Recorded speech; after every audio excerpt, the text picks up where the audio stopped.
kalau kita lihat dari udara, seperti inilah Al-Quds, yang di dalamnya ada Baitul Maqdis atau kita kenal dengan nama Masjidil Aqsa. Ini Al-Quds dari udara, Bapak Ibu Saudara.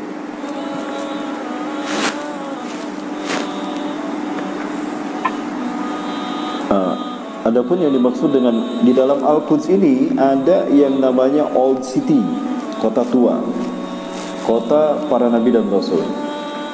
Kota ini sudah mulai dibangun peradabannya pertama kali oleh bangsa Yahudi.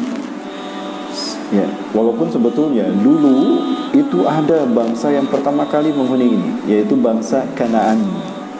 Ya, bangsa Kanaan, atau kita mengenalnya Canaan. Ya, Canaan the Barbarian. Enggak, bukan barbar dia.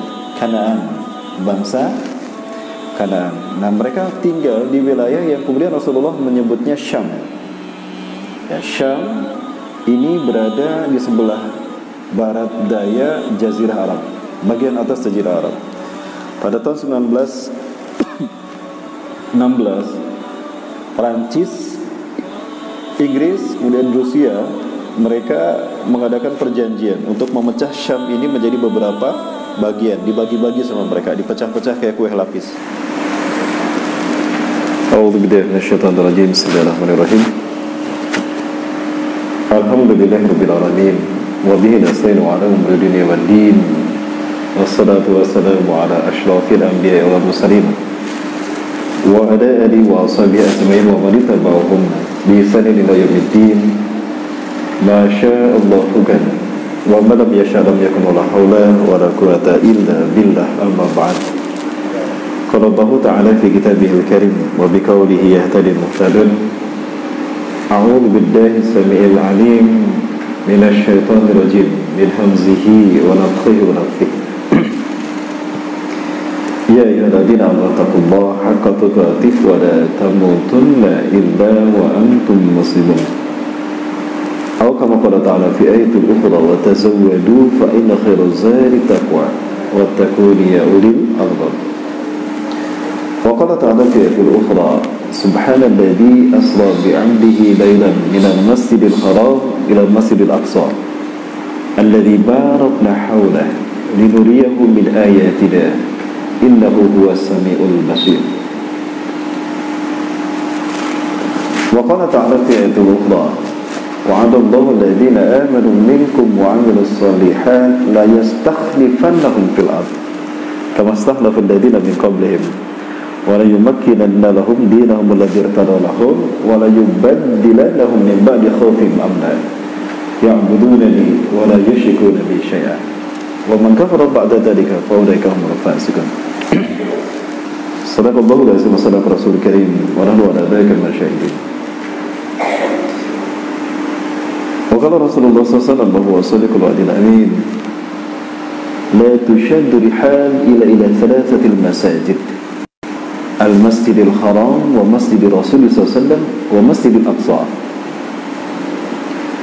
وكما قال رسول الله صلى الله عليه وسلم في حديثه الأخرى ستكون جند في الشام وستكون جند في العراق وستكون جند في اليمن.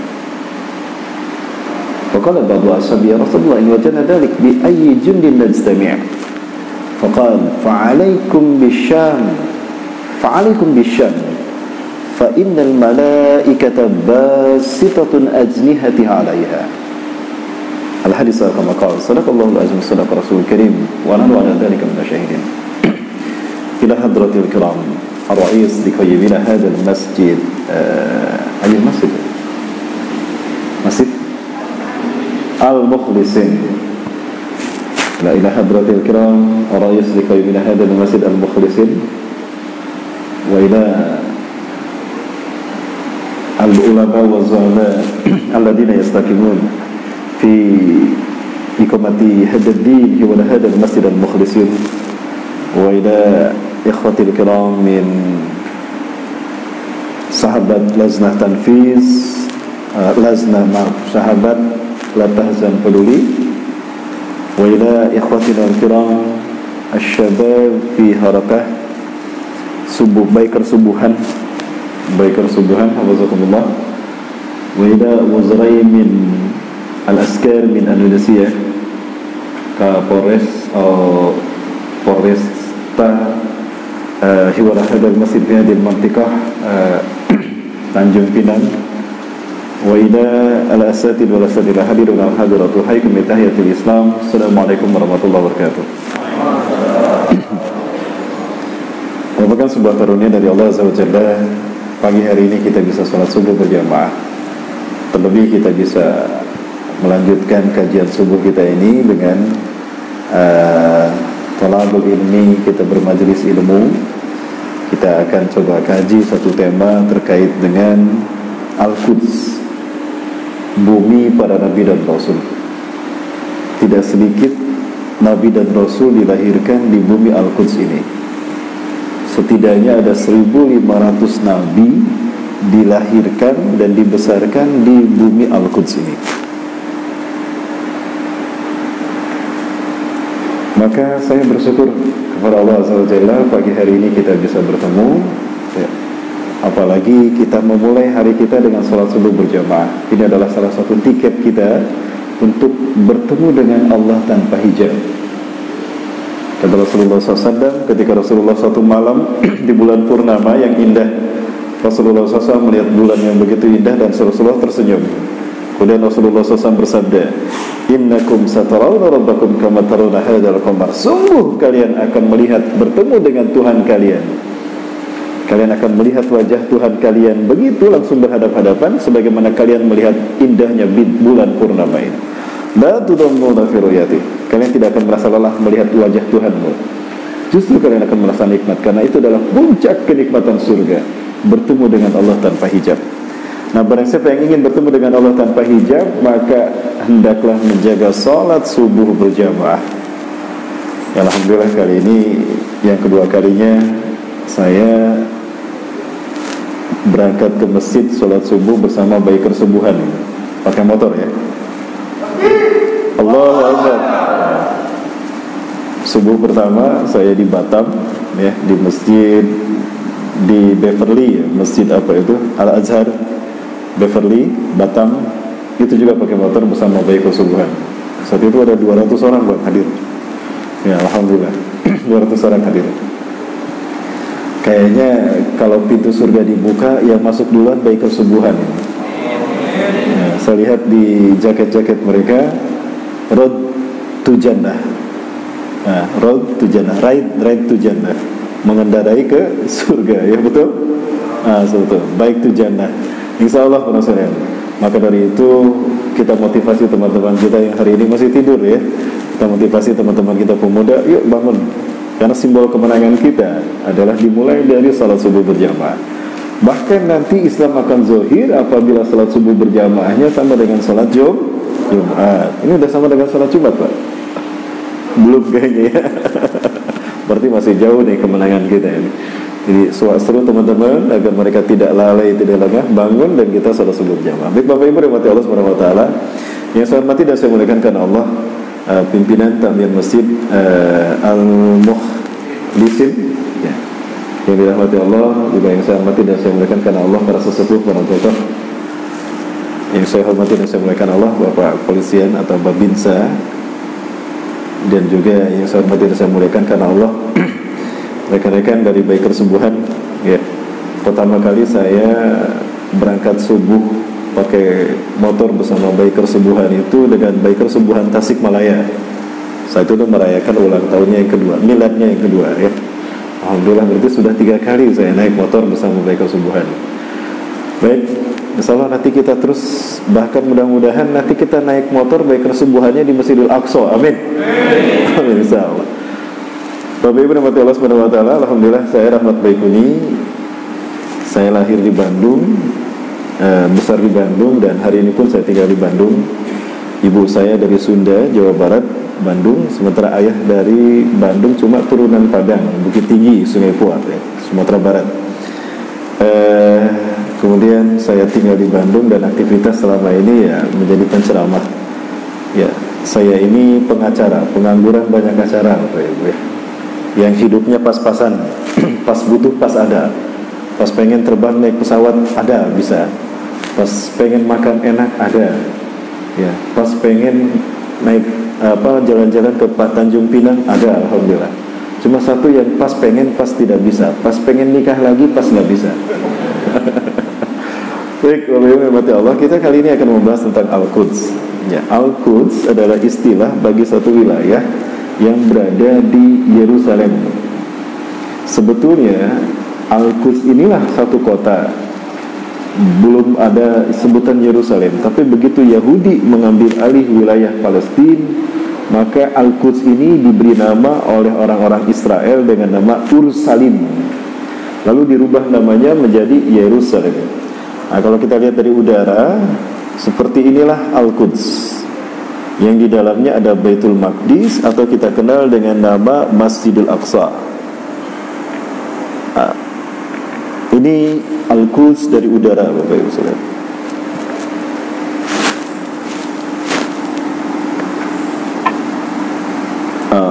Adapun yang dimaksud dengan di dalam Al-Quds ini ada yang namanya Old City, kota tua, kota para nabi dan rasul.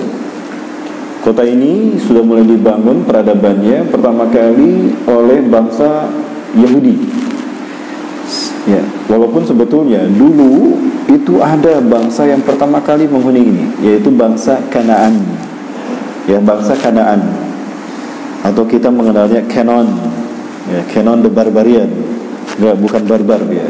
Kanaan, bangsa Kanaan. Nah, mereka tinggal di wilayah yang kemudian Rasulullah menyebutnya Syam. Ya, Syam ini berada di sebelah barat daya Jazirah Arab, bagian atas Jazirah Arab.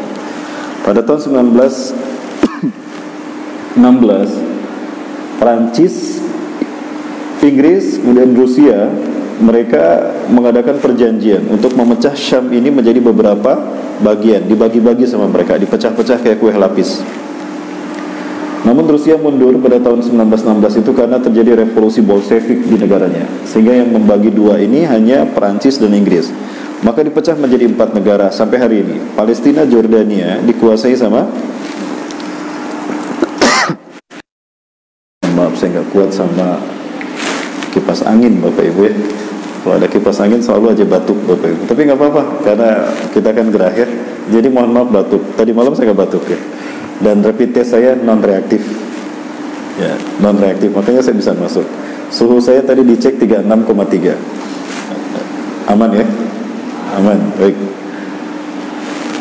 Apalagi kita di dalam masjid, tadi dibacakan ayat Quran, virus coronanya mati. Ya, amin. Nah, baik Bapak Ibu sekalian, kemudian setelah Inggris dan Prancis pada tahun 1906 memecah belah Syam, maka terpecah menjadi 4. Palestina, Jordan dikuasai Inggris, ya kalau saya perlihatkan seperti ini.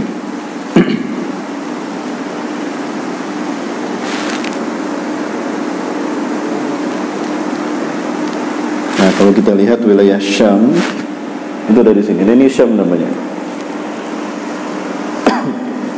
Ikan Jazirah Arab nih.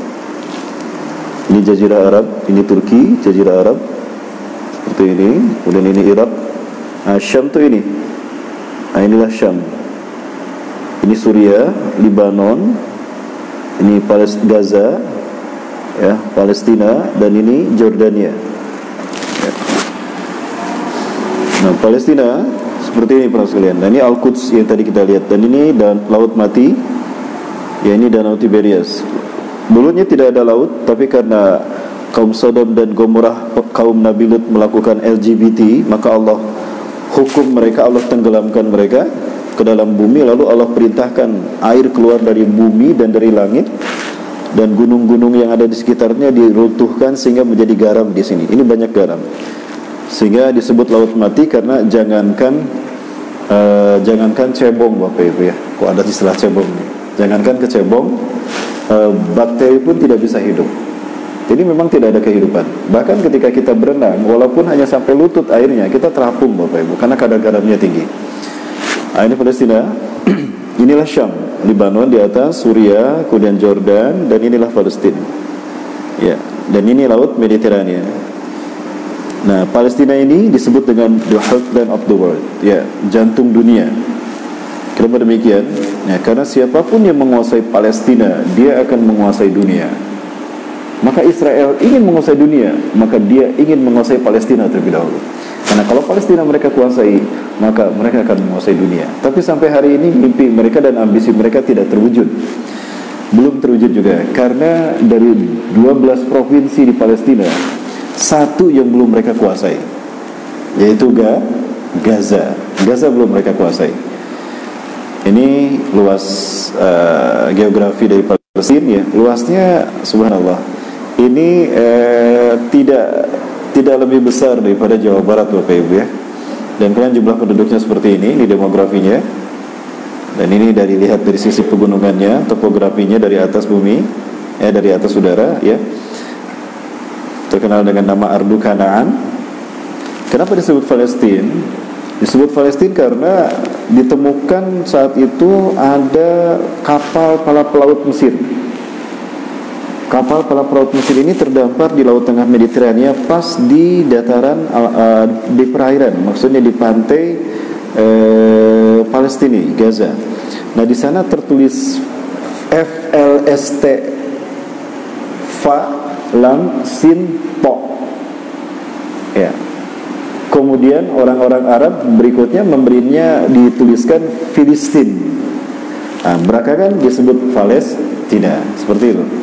Nah, ini wilayah Al-Quds dari langit, dari udara. Nah, di dalam Al-Quds inilah terdapat Baitul Maqdis atau yang disebut dengan Masjidil Aqsa. Dulu Baitul Maqdis. Di zaman Nabi Daud, Nabi Sulaiman, itu namanya Baitul Maqdis. Nah, Nabi Daud dan Nabi Sulaiman membangun kerajaan, membangun istana raja luas luar biasa. Nah, yang disebut dengan Al-Aqsa itu seluas ini. Inilah seluasnya istana Nabi Daud dan Nabi Sulaiman. Namun karena sepeninggal Nabi Sulaiman alaihissalam, bangsa Yahudi pecah menjadi dua, ada Judah di utara, ada Israel di selatan. Judah dipimpin oleh putra Nabi Sulaiman, Yeroboam. Selatan dipimpin oleh ponakan Nabi Sulaiman, Rahbaam. Sepeninggal dua orang soleh ini pun mereka pecah belah, mereka perang, bahkan maksiat mereka di bumi ini. Maka Allah hukum mereka, ya, dengan 3 bangsa besar diutus pada mereka setelah mereka membunuh para rasul. Pertama, mereka dihabisi oleh bangsa Kaldani, hancur mereka. Berapa puluh tahun kemudian dihancurkan oleh bangsa Mesir, dan terakhir oleh Assyria. Sehingga mereka terusir dari bumi Syam, maka sporadis ke seluruh dunia tanpa negara. Tidak punya negara. Nah, punya negara lagi pada saat Perang Dunia ke-1. Sebelum Perang Dunia ke-1 mereka masuk lagi ke sana melalui perjanjian Sykes-Picot tadi. Maka bangsa Yahudi, atau melalui resolusi Atul Balfour, Menteri Luar Negeri Inggris, mereka berbondong-bondong datang ke Palestina.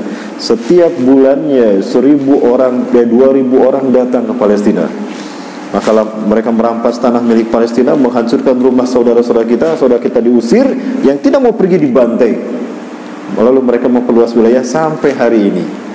Ya, hanya tinggal 1 provinsi yang tersisa untuk Muslim Palestina, Gaza Strip.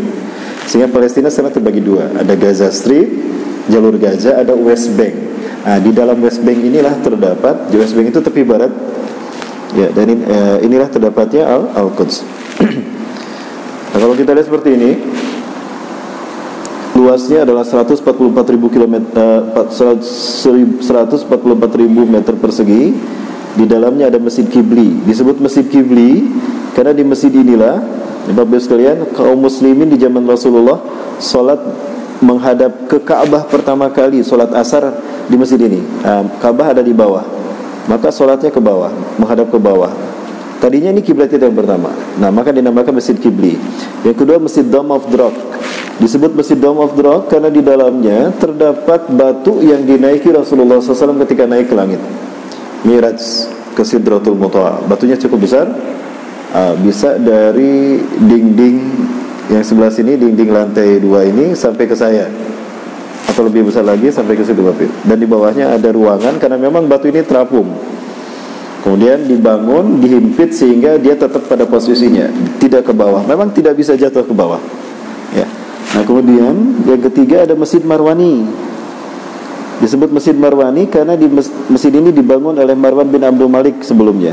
Nah namun sesungguhnya ketika Isra Mi'raj Rasulullah mengimami para nabi dan rasul di masjid di bawah lantai ini. Ada di bawah lantai ini, masuknya lewat pintu ini Bapak Ibu. Nah kemudian yang keempat ini adalah Haitul Burak. Inilah satu-satunya dinding yang tersisa dari istana Nabi Daud dan Nabi Sulaiman. Orang-orang Yahudi hari ini meratapi hancurnya istana raja mereka. Maka mereka menjadikan dinding ini sebagai dinding ratapan, Wailing Wall. Ya, coba saya perlihatkan, saya pernah, kalau tidak salah saya masih menyimpan fotonya ya, filmnya Bapak Ibu. Sebentar Bapak Ibu sekalian, coba saya perlihatkan.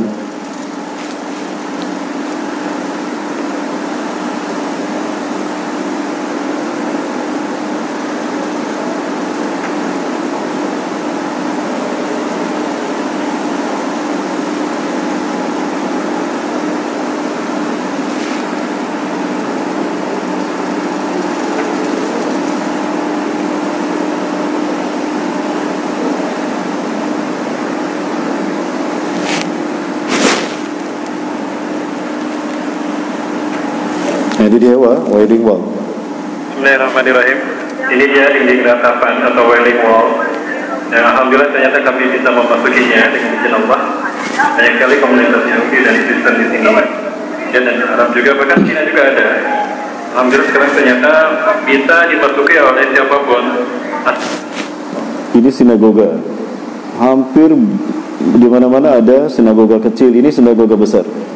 Dan ini adalah Yahudi Ortodok, Bapak sekalian. Ini tepat di belakang saya. Akan memang tadi melalui checkpoint di mana saat kita apa yang kita bawa diperiksa. Bahkan HP pun tidak boleh di saku celana, tapi harus dimasukkan.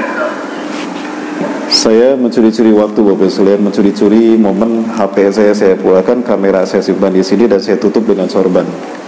Begitu di tempat tertentu saya buka sorbannya, dikira HP-nya mati, padahal nyala.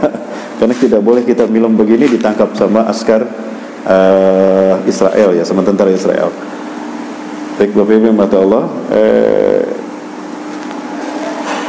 Baik, kembali ke sini. Nah, kemudian yang disebut dengan Al-Quds, Old City, maksud saya kota tua itu yang di arsir putih ini. Di dalamnya terdapat Baitul Maqdis atau Masjidil Aqsa. Kemudian sebetulnya di sini terdapat banyak gunung. Jadi seperti itu, lembah gunung. Nah, kemudian kita mengenal perang Armageddon. Perang Armageddon ini, itu Armageddon diambil dari kata Urah, bukit, Magedon, lembah. Maksudnya sebelah sini. Yang kemudian orang-orang menyebutnya Bukit Zion. Zionisme adalah gerakan paham yang mengusung gerakan kembali ke Bukit Zion. Bukit Zion itu ini. Nah, ini Bukit Zion. Orang-orang Arab menyebutnya Jabal Suhiyun. Nah, disinilah nanti orang-orang Yahudi yakin yang mereka tunggu-tunggu akan turun memimpin Yahudi dari langit, turun memimpin Yahudi menguasai dunia. Nah, turunnya di Bukit Zion. Maka mereka menamakannya Jabal Suhiyun atau Bukit Zion. Gerakan kembali ke Bukit Zion disebut Zionisme internasional yang digalang oleh tokoh pertamanya, Theodor Herzl, yang meminta Palestina kepada Sultan Turki yang terakhir, Sultan Abdul Hamid, tapi ditolak sama Sultan Abdul Hamid. Termasuk ditolak pula oleh pimpinan Khilafah Islam Turki cabang Indonesia, Pangeran Diponegoro, langsung dari Yogyakarta. Itu cabang Khilafah Turki Utsmani. Namanya sama, Abdul Hamid. Mas Ontowiyo Cokrodinoto, Pangeran Diponegoro. Nanti kita lihat Bapak sekalian. Baik, waktu kita panjang Bapak Ibu, bisa diikuti Bapak Ibu sekalian. Nah, karena tema kita ini adalah Al-Quds. Kemudian di dalam bagian Al-Quds ini terdapat beberapa wilayah seperti ini. Kami biasa mengambil homestay kami atau hotel kami di Yerusalem Timur, di Salahuddin Gate. Ya, antara Hotel Nasional, kemudian ada Hotel Capital. Dan kita harus hati-hati di sana. Ini perjalanan kami menuju Masjidil Aqsa ketika kita memasuki Babul Amud.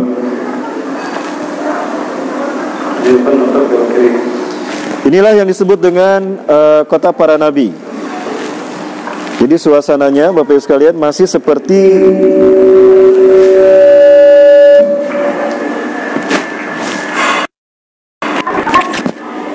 inilah para nabi dan rasul hidup di sini. Bangunannya masih sama. Ya, inilah suasana dulu ketika para nabi dan rasul tinggal di sini. Jadi tidak berubah, dilindungi sampai hari ini masih tetap utuh di sini.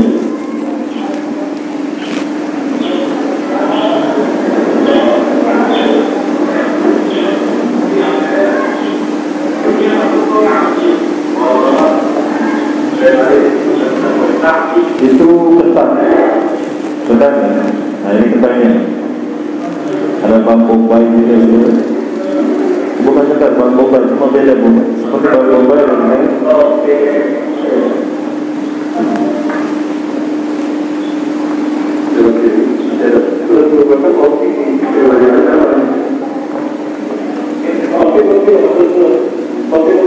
Ciri kita akan memasuki Baitul Maqdis apabila gerbangnya sudah terlihat. Setiap gerbang memasuki Baitul Maqdis atau Al-Aqsa itu berwarna hijau yang dijaga oleh tentara Israel lengkap dengan senjata mereka. Rata-rata mereka masih muda loh. Ini caranya.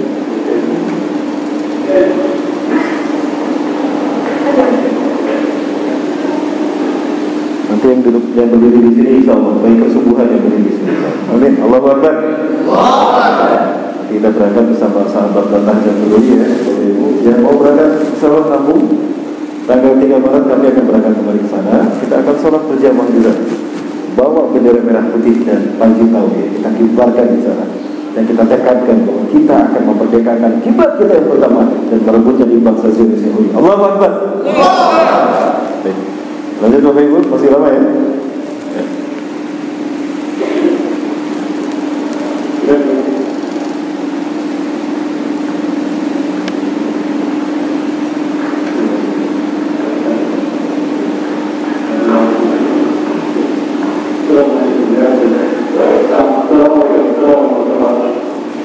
Ini bagian dalam tadi masih Al-Aqsa.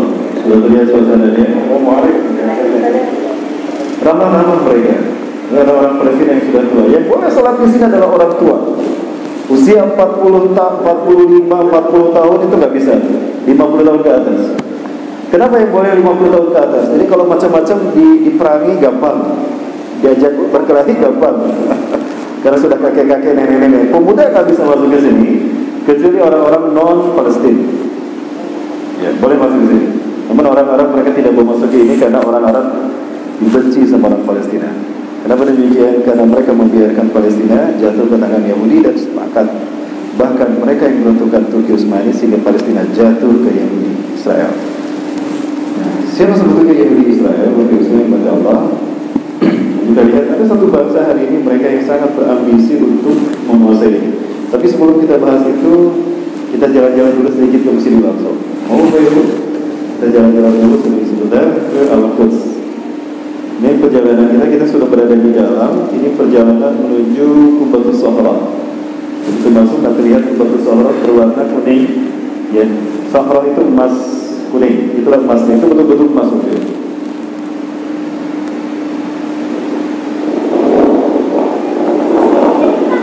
Nah ini terlihat gaya-gaya Romawi karena dulu dijajah Romawi. Nah ini dia. Berat atau kebetulan. Nah, kelihatan gaya Romawinya. Nah, di sini ada Satpol PP-nya Israel. Nah, di situ markasnya.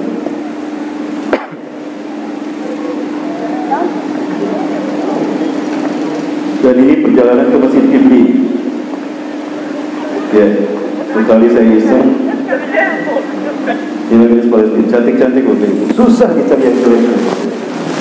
Ya, kalau tidak susah dicari yang jeleknya tadi, ya. Udah mas dilihat dulu mas. Baik, nah ini Masjid Qibli. Disebut Masjid Qibli karena disinilah sholat asar pertama menghadap ke Ka'bah. Semua air yang ada di lingkungan ini bisa diminum langsung, segar luar biasa. Inilah yang disebut dengan bumi para nabi dan rasul. Ada ini batu mi'rajnya. Ini batu mi'raj yang ada di dalam Al-Baqarah. Maka disebut Al-Baqarah. Sering kita bergerak. Ini batu yang naik ke seluruh 3 meter. Waktu itu sedang dibersihkan, sudah dibuka. Nanti bagian dalam dari kubah emas tadi banyak asmaul husnanya. Yang sebelah sana tadi ibu-ibu menjadikan gestar, dia sudah memasukkan tangannya menyentuh batu yang kalau dipegang agak lembab, dan ketika dicium wangi luar biasa. Di atas batu ini yang 70.000 kaum muslimin dipakai tunggal, disembelih hidup-hidup. Kenapa? Karena mereka tidak mengumpulkan. Orang Romawi menyembelih. Ini bisa terang di zaman dinasti Romawi, Solehudin Al-Ayyubi, perang Salib. Mereka dipaksa meletak, tapi mereka tidak mengumpulkan. Maka mereka tetap mengucapkan dua kalimat syahadat, mereka disembelih oleh bangsa Romawi. Padahal dulu orang Yahudi dan Nasrani dilindungi sama Umar bin Khattab ketika Umar menguasai Al-Quds. Mereka malah balik memerangi umat Islam meninggal kekuasaan Islam hancur.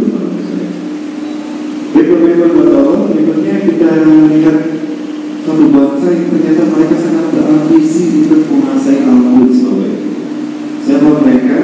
Bangsa yang banyak disebut Allah Azza wa Jalla di dalam Al-Quran.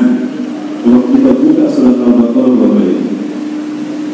bangsa yang paling banyak Allah sebut adalah bangsa Bani Israil. Kenapa mereka banyak disebut? Ketika Allah menyebutkan bangsa Bani Israil, yang disebutnya kebaikannya atau keburukan?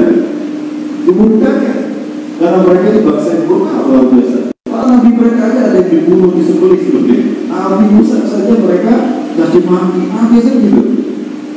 Karakternya demikian.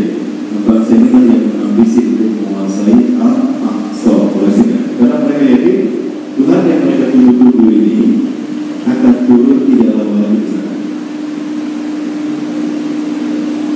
Mereka adalah orang-orang yang tidak akan pernah hidup apabila kita hidup secara Islam dan Tuhan dan Rasul. Dan mereka bangsa yang sangat keras terhadap kebenciannya terhadap umat Islam. Ada banyak kasta dari bangsa Yahudi ini. Yang terbesar ada dua. Yang pertama ras Sephardim, yaitu bangsa Yahudi yang mereka sebetulnya tidak benci kepada kaum muslimin. Justru mereka bersahabat dengan kaum muslimin dan mereka anti Zionisme. Ketika kaum muslimin pasti dibantai, mereka menolak kaum muslimin Palestina, benci kepada yang membantai. Mereka ini mengklaim memegang Taurat Nabi Musa, dan saya tidak percaya. Walaupun mereka baik. Salah satunya adalah Natu Baikana, yang berkendalikan adalah Natu Baikana. Yang kedua adalah Ashkenazi. Ashkenazi inilah yang kejam, yang mereka tersebar seluruh dunia, dan mereka lah yang memegang kendali politik Israel sampai hari ini, dan mereka lah yang menganut agama Kabbalah. Mereka lah penggerak Illuminati dan penggerak Zionisme. Kalau ada Franklin, ada Benjamin, ada apa lagi? Rothschild. Mereka lah yang mengendalikan dunia, dan mereka lah yang memiliki paham rasisme. Mereka menganggap selain bangsa Yahudi adalah budak, maka tidak masalah membunuh Yahudi.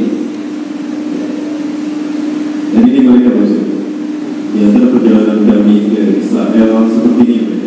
Terus mereka tinggal bom yang mereka ledakan di Gaza yang membantai dan membunuh saudara-saudara. Mengingatkan tank mereka, setiap perbatasan di wilayah yang belum mereka kuasai, tank ini bertengger dengan sangat gagah dan baik. Dan ini yang membuat saudara-saudara kita di Palestina.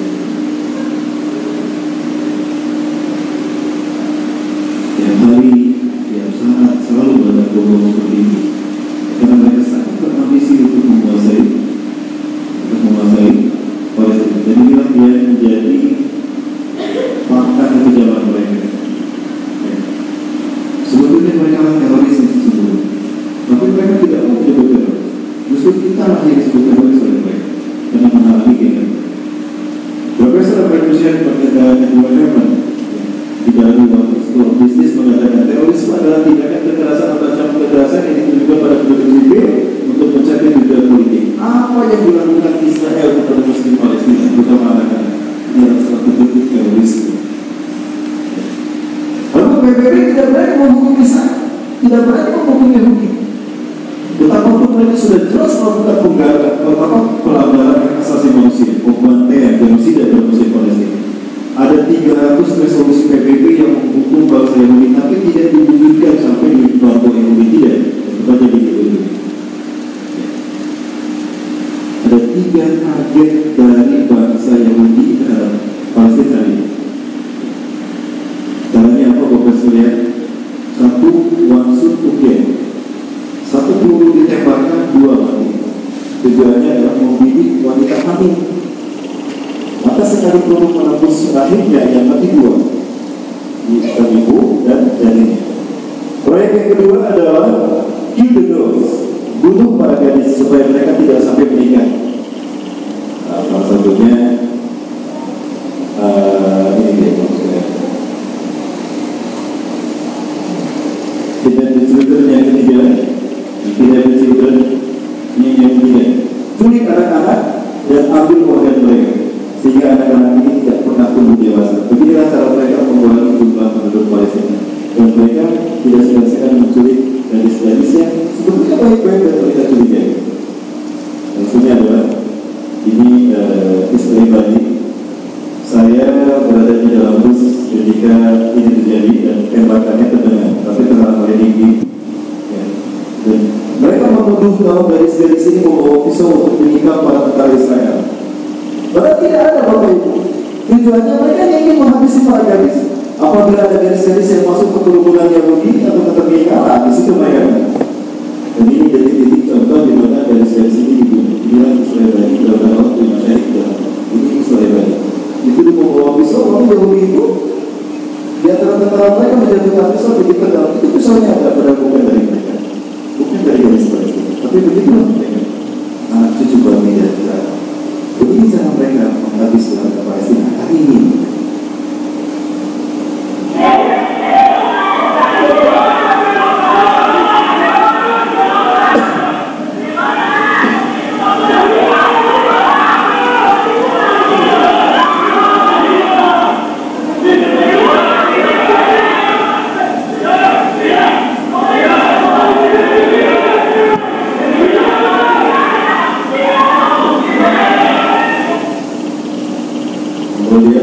Kemudian dengan pisau isinya lalu ditendang. Ini buktinya lalu dijepret sampaikan pada dunia bahwa mereka ini memang teroris membawa pisau. Beginilah cara mereka menghabisi saudara-saudara.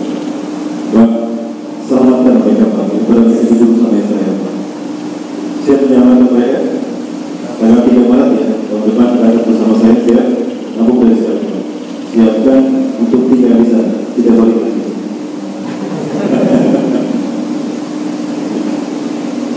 Kita biarkan di gunung Yahudi atau kita nikahi Pak? Kita selamatkan, kita halalkan. Allahu Akbar. Mereka sangat senang dinikahi oleh Muslim Indonesia, kemudian Yusuf, terutama rajin kalau tubuh baik-baik kesubuhan. Puji-puji menjadi kesubuhan. Inilah yang kita lakukan Bapak Ibu.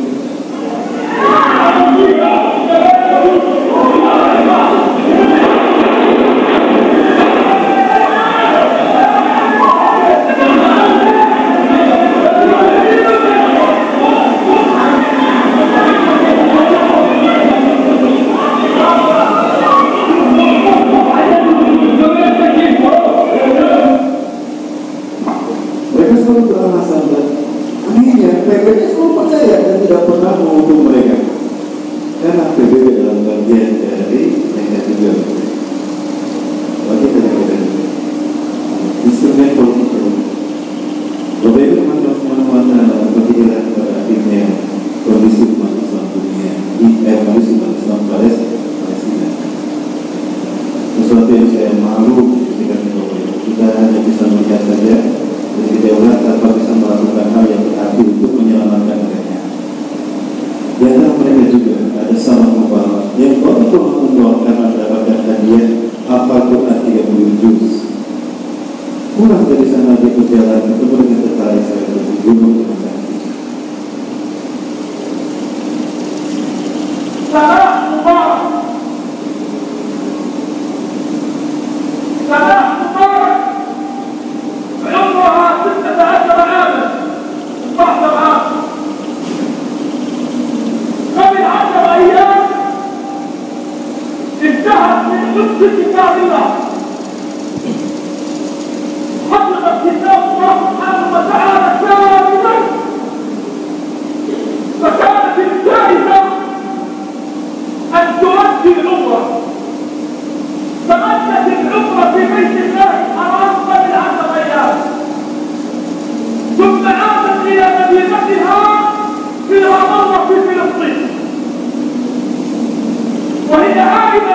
الأزهر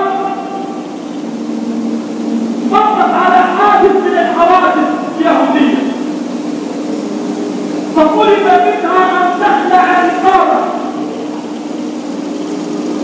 فأمرت أن تقطع وأن تخلع الرقاب أمام هذا الجندي. فما كان لهذا الجندي إلا أن أطلق الرصاص على جسد هذه الفتاة وألقاها شهيدة وقتيلة على الأرض. هذا المشهد حدث بالأمس، لا أدري أن بالله ونصف الناس من المسلمين يعرفون أن هناك فتاة حافظة لكتاب الله عمرها 16 عاما تناولتها أحفاد الشبكة والقناصير في الأرض شهيدة على الأرض، سقطت وسقط معها ما تبقى من شرابته، سقطت وسقط معها ما تبقى من شرف هذه الأمة. لا حول ولا قوة إلا بالله. والله ليس لنا حال إلا أن نقرأ الفاتحة على ما تبقى من هذه الأمة. والله ما علينا إلا أن نكبر 4 تكبيرات على ما تبقى من هذه الأمة.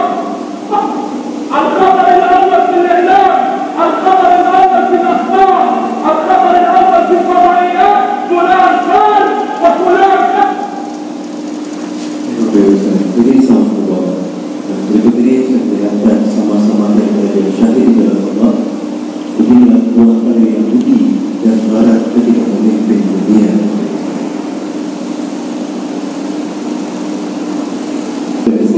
Berikut peribahasa.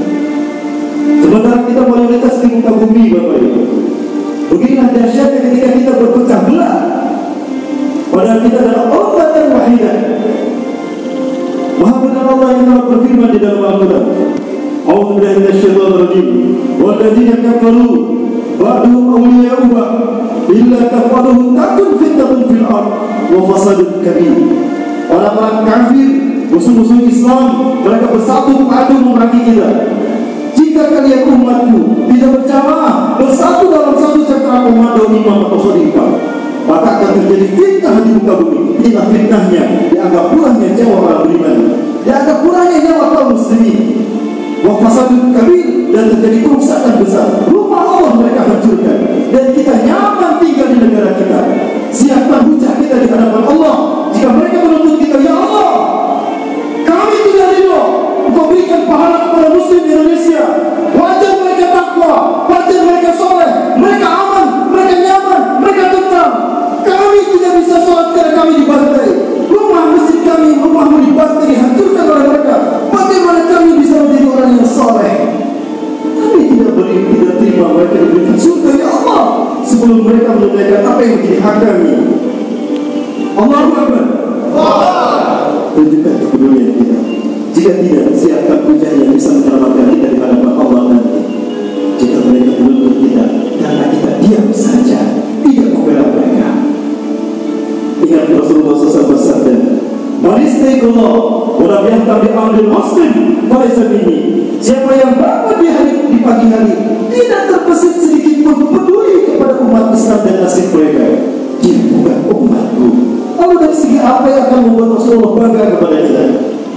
Bapak Ibu sekalian, kami hadir di sini bersama sahabat-sahabat dan Azhar peduli lembaga manajemen infak. Insya Allah kita akan berjuang terus untuk membantu mereka. Bapak Ibu ingin bertimbang, silakan. Tidak bisa berangkat, silakan dengan santainya.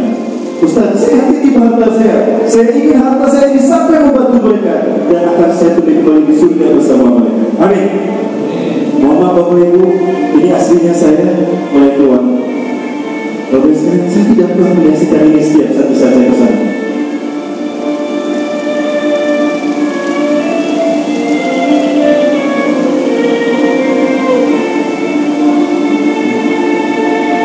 Dunia telah dibutakan dengan kehebatan propaganda Yahudi. Sedikit pun tidak ada yang menyebut mereka teroris. Seorang bayi kehilangan kepalanya. Apa ancaman dan salah bayi ini kepada Yahudi? Tidak ada. Yang ini adalah mereka menghabiskan umat Islam Palestina.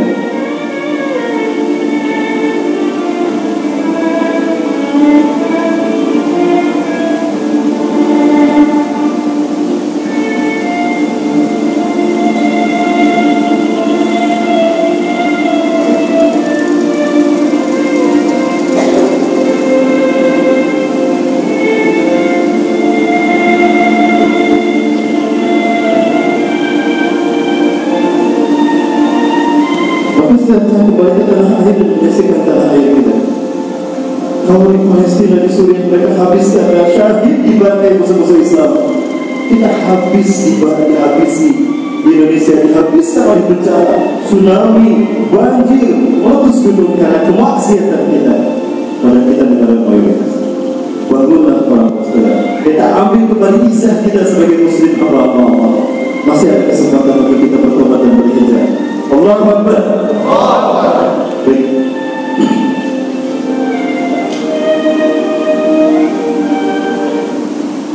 Presiden, mohon maaf, saya emosi itu karena saya marah kepada Yahudi, bukan pada Bapak sekalian. Waktu terdekat kepedulian kita kepada mereka. Hari ini kiblat kita yang pernah diserahkan. Mereka dari Yahudi berambisi untuk menghancurkan kita yang pertama. Ada satu proyek yang mereka namakan The Jericho Project. The Jericho Project ini adalah proyek Yahudi dan Nasrani dunia yang ingin menguasai dunia. Bangsa Yahudi bagi Israel dan kapitalis salibis dunia, mereka berkeyakinan kalau sejak Nabi Isa dilahirkan sampai kiamat, masa ini hanya 3.000 tahun. 3.000 tahun ini mereka bagi menjadi 3 milenium. Artinya 1 milenium 1.000 tahun. Hari ini kita berada pada milenium ketiga. Dan milenium ketiga inilah yang mereka namakan 1 kilometer. Mereka melakukan budaya yang terlalu. Jadi mereka katakan kebangkitan teknologi, akhirnya kebangkitan globalisasi dan internalisasi, modernisasi, bukan itu apostoli. Dijualkan bagi orang Kristen mengandung Year of Jesus Kingdom, karena mereka yakin 1000 tahun sebelum hari kiamat adalah tahun bagi berinya sehingga sama Yesus di bumi. Hampir setiap tempat yang saya kunjungi orang Nasrani ada di sana, apalagi Yahudi. Dan dibuatkan bagi orang Yahudi adalah momen di mana mereka menguasai dunia dengan jubur order. Mereka akan menciptakan warga program, satu permintaan terbarunya. Dunia ada dalam bayang-bayang mereka. Satu sistem politik mereka kapitalis, satu nasionalis, sistem ekonomi mereka kapitalisme, satu sistem gaya beda mereka main gambar, main bantai, bukti belakangan, dan uang ideologi kepala. Ini merupakan instrumen untuk menunggu kata dunia baru yang mereka namakan Y2K. Year of Yehuda. Maka di mana mereka akan mendirikan singgasana bagi Tuhan mereka kalau bukan di Palestina? Bapak Ibu kita saksikan di dalam Palestina dari tahun ke tahun. Ya. Yang warna hijau ini adalah Muslim Palestina. Bapak Ibu bisa menyaksikan tahun 1946 bangsa Yahudi hanya sedikit. Betapapun mereka sedikit minoritas, mereka tidak dihabisi oleh umat Islam. Selama mereka tentram damai menjaga keamanan silakan. Inilah kita umat Islam. Siapa yang terorisme? Siapa yang radikalis dan anarkis? PBB divide this nation to one and to one. Mereka membagi PBB membagi 2 wilayah Palestina ini menjadi 2 bagian. 54% bagi Israel dan 45% bagi Muslim Palestina. Itu hanya formalitas.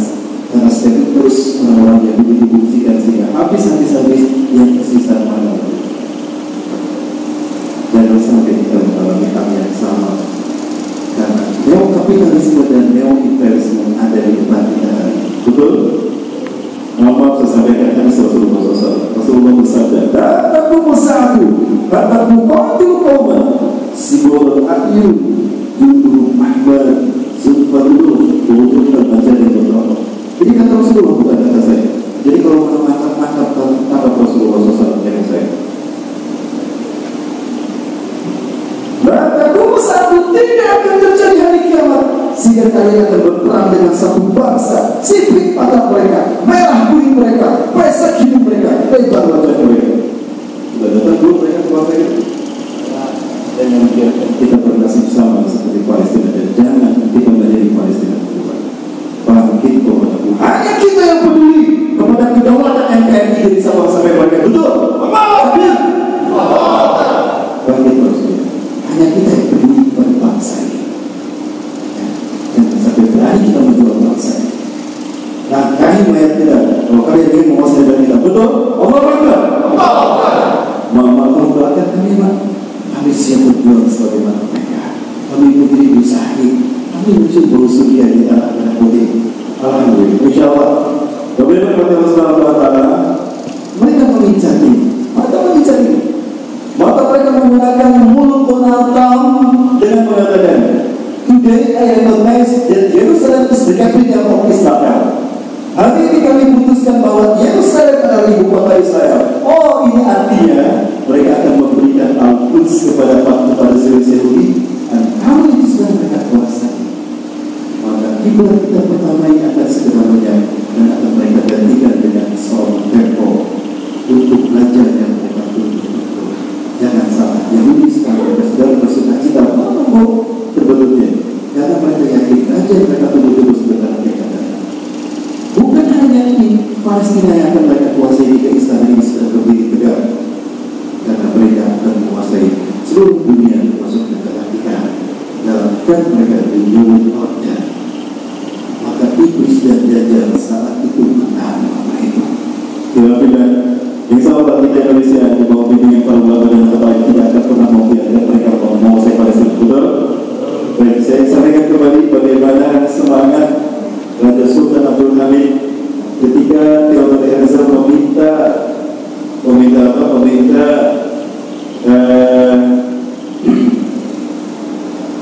Palestina. Theodor Herzl Bapak Seluruh Dunia sebentar ini mereka sedang mempersiapkan untuk nanti kita lihat Theodor Herzl bagaimana.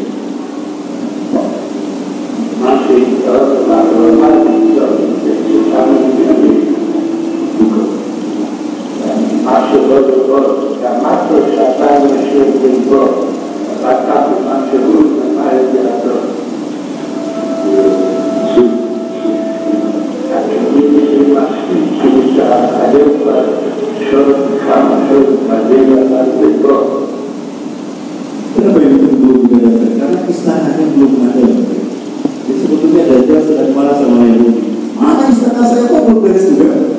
Mereka tidak tahu kalau Al-Aqsa ditopang oleh para malaikat. Malaikat dilawan. Ya, insya Allah kita akan menunggu mimpi buruk mereka dengan bersatunya kita, terutama para pemuda yang berbiasa. Bapak Ibu jangan lupa, ketika Indonesia merdeka, negara yang pertama kali mengucapkan selamat adalah bangsa Palestina. Kita berusaha besar pada Palestina. Ini dalam detik-detik ketika proklamasi dibacakan. Waktu itu Indonesia diminta hadir di Palestina, di Al-Quds juga. Maka Indonesia mengirimkan Perdana Menterinya Dr. Haji Muhammad Nasir. Ya, lebih ya. Jadi Muhammad Nasir atau yang Raja Faisal, dan ini adalah Ahmed Husseini, bukti besar Palestina. Jadi detik-detik akan dibacakannya proklamasi dan itu langsung didengarkan. Ya. Dan Palestina adalah negara yang pernah membantu kita. Waktu sekalian ada Syekh Tahir, di orang kaya raya Ali Tahir, orang kaya Palestina. Ya, Ali Tahir, orang kaya Palestina. Dia membantu umat Islam Indonesia. Dia keluarkan semua uang di banknya. Dia kosongkan rekeningnya di bank untuk membantu kemerdekaan kita. Betapa besar cinta mereka kepada kita. Pertanyaannya, sekarang Palestina terjajah, apa yang kita berikan untuk mereka? Yang begitu teks proklamasi selesai dibacakan, dia mengucapkan selamat atas kemerdekaan Indonesia. Kalian sekarang merdeka. Nanti kita akan bersama-sama bersatu menjadi negara muslim dunia. Itu kata mereka. Bagus mereka kata Allah. Ini momen-momen di mana Palestina membantu dan bertemu dengan delegasi kita. Jadi ini bukti besar Palestina. Ya. Syekh Ahmed Hussein dan Syekh Muhammad Ali Tahir juga yang membantu kemerdekaan Indonesia. Ya. Kepada Allah, maka kami mengajak kepada Muslim Palestina, para pemuda, kita bebaskan bumi para nabi, dan ini adalah ciri kemuliaan satu kaum. Mulianya satu kaum di akhir zaman mereka yang berjuang untuk Palestina. Amin. Insyaallah. Dikabir oleh Allah Subhanahu wa taala.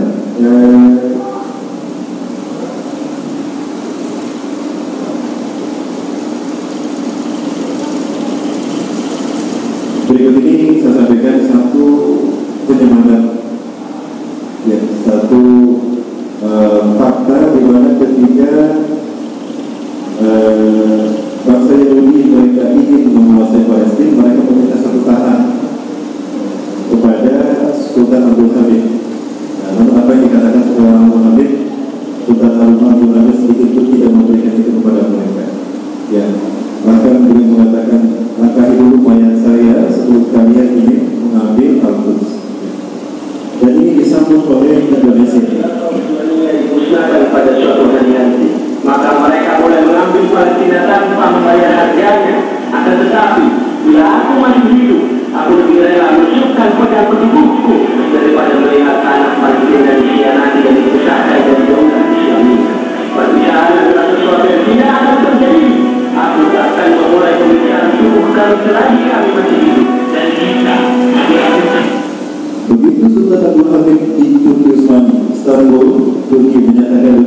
disambut oleh Pangeran Diponegoro langsung dari Yogyakarta.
Kemenangan akan mereka dapatkan sebagaimana Nabi Daud mengalahkan Jalut hanya dengan batu.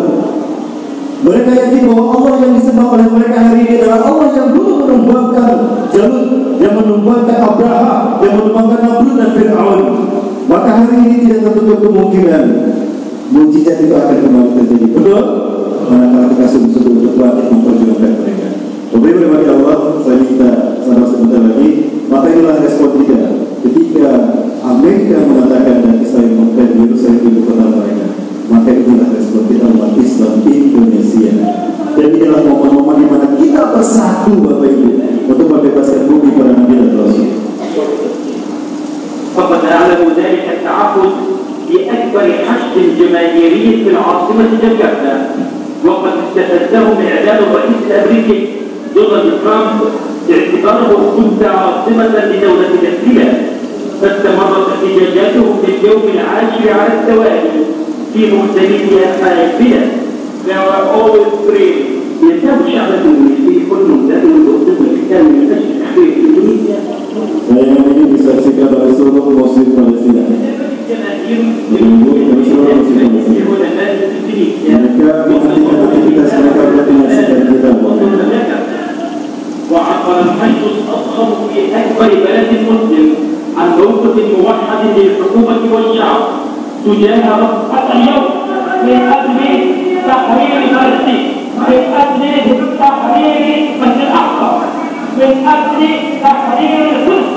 لا معنى لفلسطين بدون مسجد الأقصى. طالب دول العالم خاصة أما الرسالة للحكومة الإندونيسية فهي المطالبة بتطبيق دستورها الذي ينص على رفض الاستعمار في أي مكان والوقوف إلى جانب ضحاياه.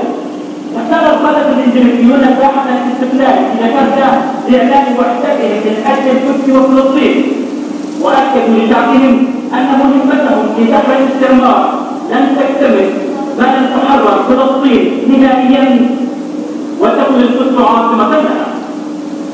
كما عجبت الجزيرة جاكرتا. Jadi respon kita ketika Donald Trump mengklaim Yerusalem ibu kota Israel. Nah, kita berkumpul sampai berapa juta saat itu?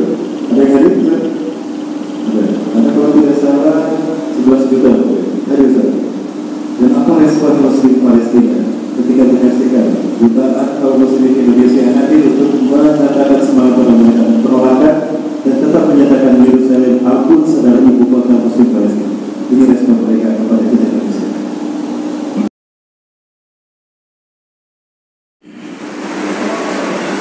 أعوذ بالله من الشيطان الرجيم بسم الله الرحمن الرحيم حمدا شاكرا حمدا دائما حمدا يوافي نعمه ويكافئ مزيدا يا ربنا الحمد كما ينبغي لجلال وجهك الكريم وعظيم سلطانك اللهم صل وسلم على حبيبنا ونبينا محمد بطيب القلوب ودوائها وعافية الأبدان وشفائها ونور الأبصار وضيائها وصل على آله وصحبه أجمعين اللهم أنت ربنا لا إله إلا أنت خلقتنا ونحن عبادك ونحن على عهدك ووعدك ما استطعنا نعوذ بك من شر ما صنعنا نبوء لك بنعمتك علينا ونبوء بذنوبنا فاغفر لنا فإنه لا يغفر الذنوب إلا أنت ولوالدينا وارحمهم كما ربونا صغارا اللهم أعز الإسلام والمسلمين وأذل الشرك والمشركين وانصر عبادك الموحدين ودمر أعداءك أعداء الدين وكنا والمسلمين من شر مصائب الدنيا والدين اللهم اعكس قلوب العلماء اللهم اعكس قلوب العلماء وزعماء وحبائبنا اللهم واهدهم سبيل رشاد واهدهم سبيل رشاد اللهم أنجِ المستضعفين من المسلمين والمسلمات في فلسطين اللهم أنجِ المستضعفين من المسلمين والمسلمات في سوريا وفي كل بلدان المسلمين عامة اللهم اجعل بلادنا هذا إندونيسيا بلدة طيبة ورب غفور بلدة طيبة ورب غفور وأتنا آمرا عادلا وأتنا لنا آمرا عادلا وأت لنا آمرا عادلا يقودنا إلى سبيلك وإلى رضوانك وإلى سلامة الدنيا والآخرة ربنا آتنا في الدنيا حسنة وفي الآخرة حسنة وقنا عذاب النار سبحان ربك رب العزة عما يصفون وسلام على المرسلين والحمد لله رب العالمين. Bapak Ibu, terima kasih atas perhatiannya.